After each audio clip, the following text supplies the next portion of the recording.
দেখুন, একটা আপনারা ইদানিং দেখছেন কি জাল ওষুধের একটা র্যাকেট চলছে।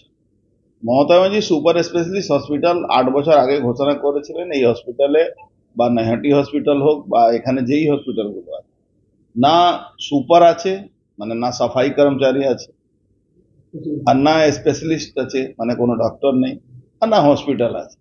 ওটা হয়ে গেছে আয়ের একটা জায়গা। আজকে ডি গ্রুপে কর্মচারী ভর্তি হচ্ছে না। আপনি জানেন একটা ঘটনা ঘটেছিল, তখন থুথু বমি করেছিল, সেটা বাড়ি লোককে মুছতে হয়েছিল। তো এরকম ঘটনা যেখানে হচ্ছে, যে সরকারের মধ্যে কোনো ভর্তি নেই, কোনো চাকরি নেই, সেখানে 8 বছর পরে মানে স্মার্ট ওপিডি, আমি বুঝতে পারলাম না, স্মার্ট ওপিডি করে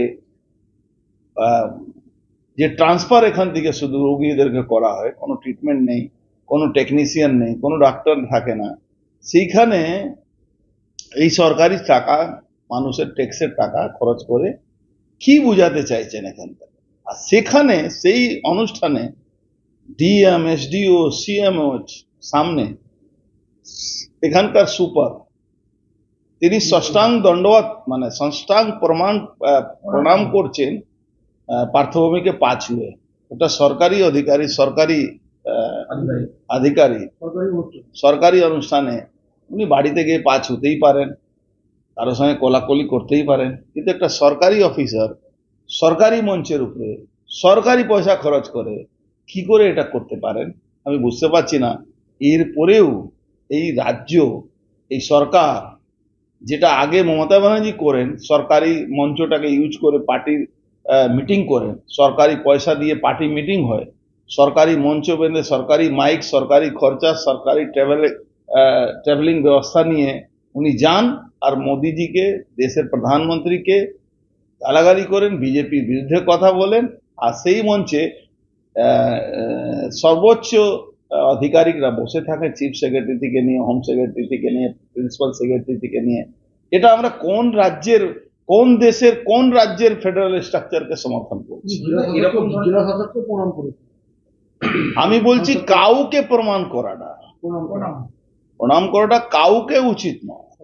সরকারি অফিসার একটা সরকারি মঞ্চের উপরে, এটা প্রোটোকলের মধ্যে পড়ে। দেখুন, এখানে বিধানসভা ইলেকশনের জন্য তো আছেই। আমরা এরা সব ওই ধরনের লোকগুলোকে আগে থেকে সব হসপিটাল, পৌরসভাতে ডি গ্রুপের লোক, পুলিশের, সিভিক ভলেন্টিয়ার, এদেরকে নিয়ে এরা ভোট করাবার জন্য সব চক্রান্ত করছে। দেখছেন না, সব পুরনো এদিক থেকে ওদিকে, যারা মাঝখান থেকে 1 বছর, আমি কালকে বলেওছি একটা মিডিয়াতে। তো এইটা একটা চক্রান্ত আছেই, তার সঙ্গে সঙ্গে এখানে গ্রেটার ইন্টারেস্ট থাকে জাল ওষুধের সাপ্লাই। কেন আপনি দেখেছেন ওই জাল ওষুধের সঙ্গে যুক্ত আছে সনদ দে, পার্থভূমি, এরা নৈহাটি সরকারি হসপিটালটাকে শেষ করে দিয়েছে, মাতৃসদনটাকে ওখানে রোজগারের জায়গা বানিয়েছে এই সনদ দিয়ে, কোটি কোটি টাকা ওখান থেকে রোজগার করে। জাল ওষুধের কারবারের সঙ্গে আপনি দেখবেন, যেদিন তদন্ত হবে, সিবিআই হয়তো যে কোনো দিন এটা হতে পারে, সেদিন এই সনদ দিয়ে পার্থভূমির মতন লোকরা আসবে।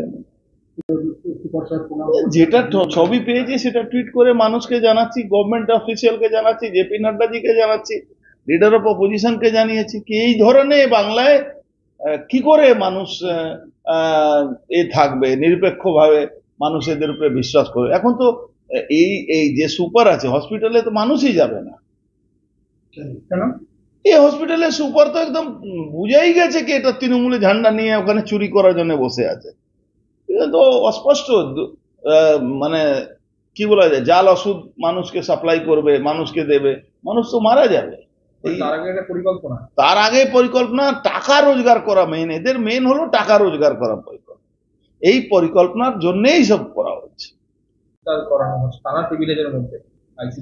আমি বুঝতে পারছি না, হয়তো মমতা ব্যানার্জি, ববি হাকিমের অনুপ্রেরণা, দাওয়াতে ইসলামের জন্য, দাওয়াতে ইফতারতে পুলিশ অফিসাররা বর্দি পরে থানার মধ্যে কি করে দাওয়াতে ইফতার হয় আমার এটা জানা নেই।